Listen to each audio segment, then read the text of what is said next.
Hey guys, GMX here, and welcome back to our next episode of our Road to Civ 6 Deity, a series of guides aimed at helping Civ 6 players understand the game a little bit better so they can take on the Deity setting. Today we'll be discussing early game land combat, and also how to get an edge over those barbarians as well as early aggressive AIs. Before we get into bonuses, modifiers, and other things, it is important to note that we will not be covering unique units or unique special abilities from leaders. This is because this guide will focus on the very basics and what most players will see in almost every standard game they play, as well as being able to apply it to all players. Be sure to like the video if it's helped you out, and consider subscribing, as I will be making some additional videos in this series about things like district adjacencies and how to diplomatically get early aggression away from the AIs, and things like avoiding barbarian encampments. Hey, can you guys do me a favor? Down in the comment section below, go ahead and let me know what kind of tutorial video you would like next on this Road to Civ 6 Deity. I was thinking district adjacency, but no, let me know what you would like. Also, let me know if there's any questions you have on this early game, the combat. I want to be able to answer any of the questions you guys have, so it'd be fantastic to hear what you have to say. The very first thing you need to understand is unit strength.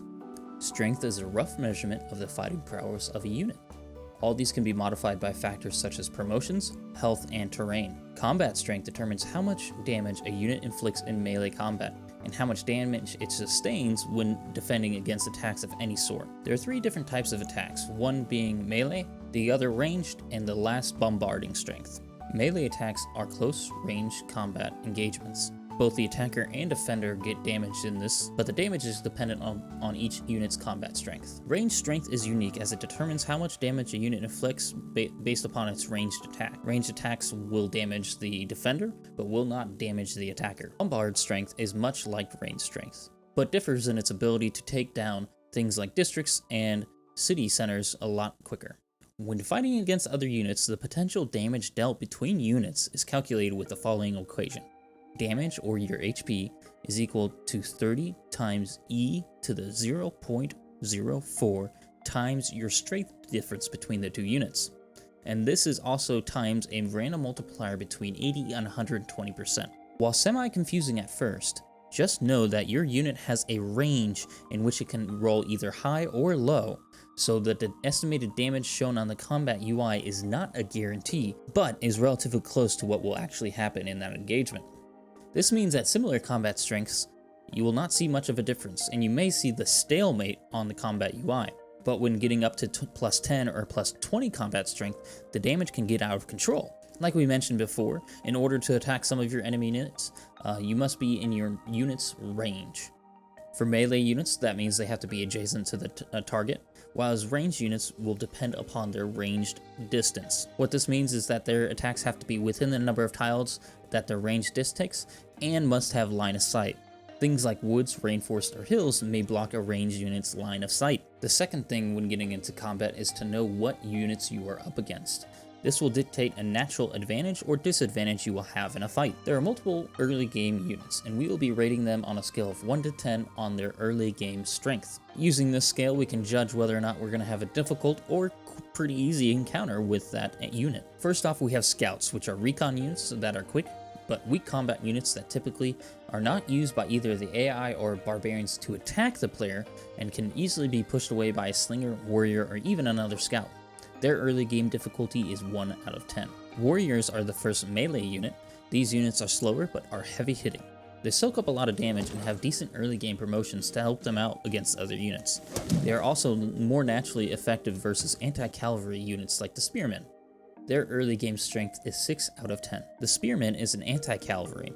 The spearmen are great for their namesake, where they're killing cavalry units like horsemen. These are great defensive units with a slightly higher combat strength than the warrior, but are typically easier to defeat, as the abundance of early game warriors tends to negate that combat strength. These are the defensive units you'll see stationed at early game barbarian encampments, and their early game strength is 4 out of 10. Slingers are the first of our ranged combat units. These are unique since on their turn when they attack, they will use their ranged attack instead of their melee attack.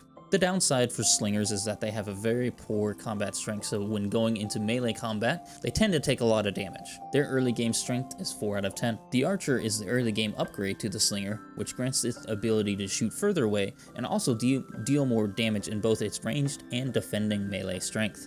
This is a great unit and is hard to beat once fortified and on defensive terrain.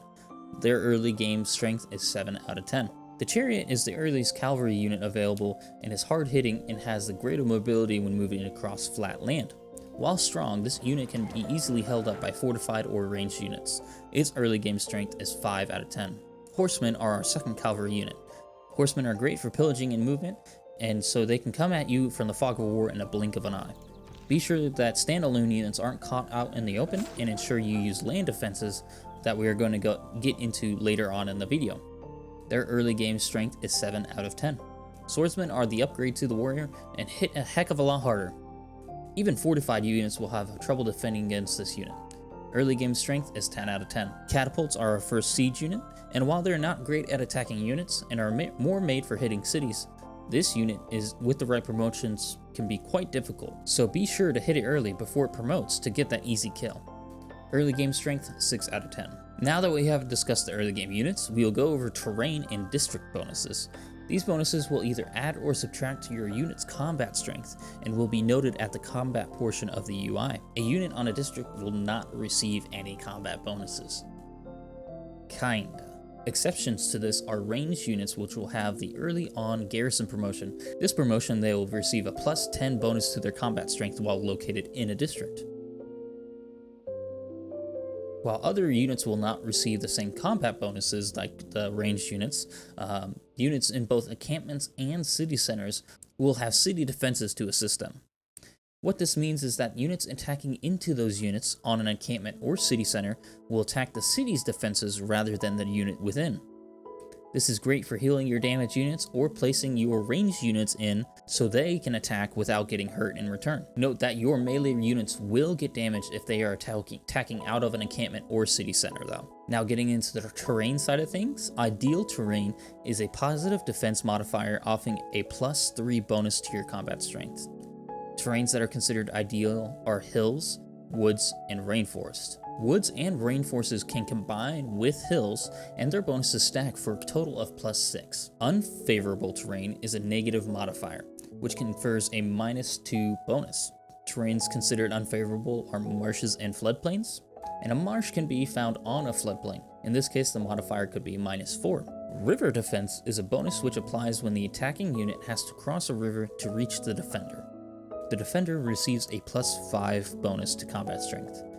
This only affects melee attacks. Amphibious attacks is any attack made by an embarked, non-ranged unit to a unit or district on land.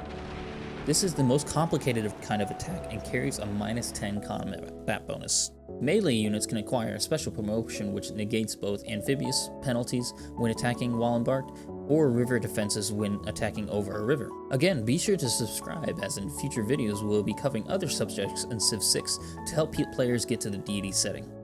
Additionally, be sure to give a like. That will help push this video to other Civ 6 fans and hopefully help them out as well. The next short but sweet subject we'll be covering is Fortification. A unit gains plus 3 combat strength to defense for not having moved the last turn, or a plus 6 for not having moved for at least 2 turns. This bonus will cap at plus 6 even when your unit fortifies for longer than the 2 turns. The next topic we'll be discussing is health, a relatively short but crucial part of combat. Units that have lost health suffer a penalty to their strength combat. The lower the unit's health, the greater the penalty becomes. Roughly each 10 health lost on a unit will result in the loss of 1 combat strength. Units that have not performed an action for at least 1 turn start to recover lost health, and this health varies around the territory that they're currently in. In neutral territory, a unit will heal at a normal rate of 10 HP per turn. In friendly territory, they'll recharge at 15 HP per turn. Friendly territory compromises your own territory or allies' territory. Healing in a city or a district heals 20 HP per turn. And then finally, being in an enemy or rival territory, you heal at a rate of 5 HP per turn. Additionally, you can gain 50 HP back on your unit if you get a promotion. The last thing we will be covering is promotions. While there is a lot of promotions for each unit, what I would suggest is to look at what kind of units you are fighting. This is going to tell you what exactly promotions you should go for your units. To do this, look at the composition of your enemy's units. If it's more barbarians, which have spearmen and slingers and archers, go ahead and pick up some archers of your own, as well as some warriors. And make sure the promotions are things like Battlecry or Tortoise that'll help against range attacks, or even Volley on the slinger or archer to go ahead and get your combat strength up against land units. In a situation like defending against an enemy AI that's attacking your city, go ahead and pick up an archer or a slinger with the garrison promotion to get that extra 10 combat strength. In general, just choose promotions that'll best fit you in your gameplay. Lastly, what I'm going to be showing you is a little excerpt of some gameplay that I've played the other day, in which I used terrain, promotions, as well as line of sight to ensure that my units stayed healthy and destroyed some of these barbarians, and I'll talk you through it real quick. I first started with both my warrior and my slinger on defensive terrain. I then attacked with my slinger and fortified with my warrior. The warrior was on the terrain in which has both woods and a hill, so it has a +6 modifier. The warrior attacked into my slinger. Therefore, I moved my slinger back, but then I promoted with my warrior using the Battlecry promotion and then fortified. One, I was across the river from the barbarian on the right, and on the left, they would have a +6 I would have a +6 modifier against the warrior on the left. Moving my slinger back ensures that I will have health and use the terrain so that the warriors did not have enough movement to come attack my slinger and kill it.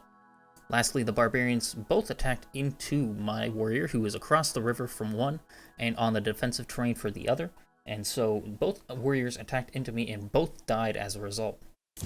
I kept fortified with my warrior for a couple turns as I got enough health on my slinger to then bring it up. As you can see, I was just outlasting the slinger here, but it was slowly whittling my warrior down.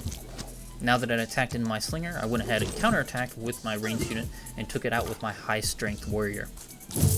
And there you go, an easy in combat encounter with two units that I had against 3 units of the barbarians, and I was able to clear the barbarian encampment. There we go. Let me know down in the comments below what kind of video you would like next in the road to Civ 6 Deity. Also, let me know down in the comments below if you have any questions about early game combat. Maybe me or one of the members of the Skulls can help you out. Be sure to like and subscribe, and stay tuned for the next episode, guys. With that said, I'm GMX, and I hope you guys have a great one. I'll see you next time. Bye.